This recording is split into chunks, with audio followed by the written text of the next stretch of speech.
नमस्कार शेतकरी मित्रांनो, कांदा उत्पादक शेतकरी बांधवांसाठी आताच्या क्षणाची सर्वात महत्त्वाची आणि मोठी बातमी. इराण इस्रायल तणावाचा फटका कांदा शेतकऱ्यांना बसला. कांदा निर्यात चालू झाली का? कांदा निर्यातीची स्थिती काय आहे? कांदा निर्यात होतो आहे का? कांदा निर्यात होत असेल तर कांद्याच्या भावात काय स्थिती आहे? कांद्याचे भाव वाढणार का? कधी वाढणार? काय वाढणार? संपूर्ण बातमी, संपूर्ण घडामोड आपण या व्हिडिओच्या माध्यमातून जाणून घेण्याचा प्रयत्न आहोत. तरी महाराष्ट्रातील तमाम कांदा उत्पादक शेतकरी बांधवांना एकच विनंती, व्हिडिओ शॉर्ट अतिशय महत्त्वाचा व्हिडिओ जर आवडला तर नक्कीच लाईक करा. पुढे चॅनलवर नसाल तर या ठिकाणी बघितलं तर माझा शेतकरी यूट्यूब चॅनलला सबस्क्राईब करून दोसाला म्हणजेच घंटा सांगा, जेणेकरून नोटिफिकेशन तुमच्यापर्यंत पोहोचते. स्क्रीन शकता.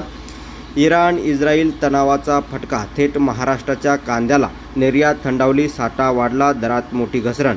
राज्यातील कांदा उत्पादक शेतकऱ्यांना दर घसरणीचा फटका बसत असून लासलगावसारख्या प्रमुख बाजारात कांद्याला 8 ते 12 रुपये प्रति किलो दर मिळत आहे.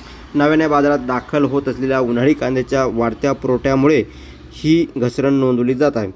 कांद्याच्या दर घसरणीमागे निर्यातीतील घट आणि जागतिक परिस्थितीचा परिणाम दिसत आहे.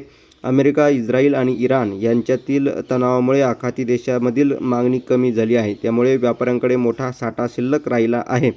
तसेच कंटेनर भाड्याने वाढ झाल्याने निर्यात खर्च मोठ्या प्रमाणात वाढला आहे. बाजारातील नवीन उन्हाळी कांद्याचा पुरवठा वाढला असून पश्चिम बंगाल, मध्य प्रदेश आणि राजस्थानमधील कांदा कमी दराने उपलब्ध असल्याने स्थानिक कांद्याला मागणी कमी झाली आहे. नाफेड आणि NCF यांच्या खरेदीचे उद्दिष्ट 5 लाख मेट्रिक टनाहून 2 लाख मेट्रिक टनापर्यंत कमी करण्यात आले आहे.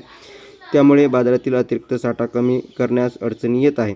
वाशी APMC मार्केट येथे घाऊक दर 8 ते 12 रुपये प्रति किलो दरम्यान नोंदवले गेले. मागील 2 महिन्यातील 12 ते 15 रुपये सरासरी दराने तुलनेत ही घसरण आहे. घाऊक बाजारात दर कमी असल्याने किरकोळ बाजारात मुंबईमध्ये कांदा 20 ते 24 रुपये किलो दराने विक्री होत आहे. आणि एकंदरीत कांदा निर्यात या ठिकाणी थंडावला असल्याने कांद्याच्या भावात घसरण या ठिकाणी होत आहे. धन्यवाद. Like, share, subscribe. जास्तीत जास्त कांदा उत्पादक शेतकरी बांधवांना व्हिडिओ शेअर करा. धन्यवाद.